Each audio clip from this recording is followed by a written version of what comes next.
Barangay Tanod sa San Juan, Ilocos Sur, nangisda sa Marine Sanctuary na kung saan bawal sa batas ang mangisda roon.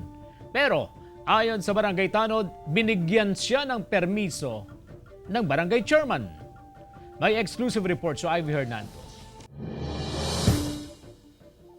Inirereklamo si Barangay Chairman Eli Javier ng Solot-Solot San Juan, Ilocos Sur, kasamang isang barangay tanod at isa pang residente. Ang dahilan, ang pangingisda sa fish sanctuary na nasasakupan ng kanilang barangay. Parang sinita ko, sabi nila may paalam naman kami sa kapitan. Amina kay kunang nga amino ma'am ta mangkakailan para kilahon mo na kami materi kasi lang ma'am.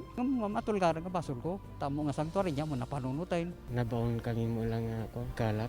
Nakasaad sa Fisheries Code of the Philippines ang pangangalaga sa marine protected areas. Basta pinasok mo sa loob ng fish sanctuary, bawal talaga. May violation ka na dyan. Kaya nga nandyan ang fish sanctuary para maparami natin yung may ibang klaseng isda. Hindi na sinampahan ng kaso ang tatlo, pero sasailalim sila sa community service kung saan kada linggo silang mangongolekta ng basura sa barangay sa loob ng ilang buwan. Plano ngayon ng otoridad na dagdagan pa ang marker sa core zone at buffer zone ng Marine Sanctuary para mas makita at mas malinaw sa publiko kung saan ipinagbabawal ang pangingisda. Patuloy ang seaboard monitoring ng Maritime Police sa mga sanctuary sa lalawigan. Kasama si Norman Raca, Ivy Hernando, Balitang Amianan.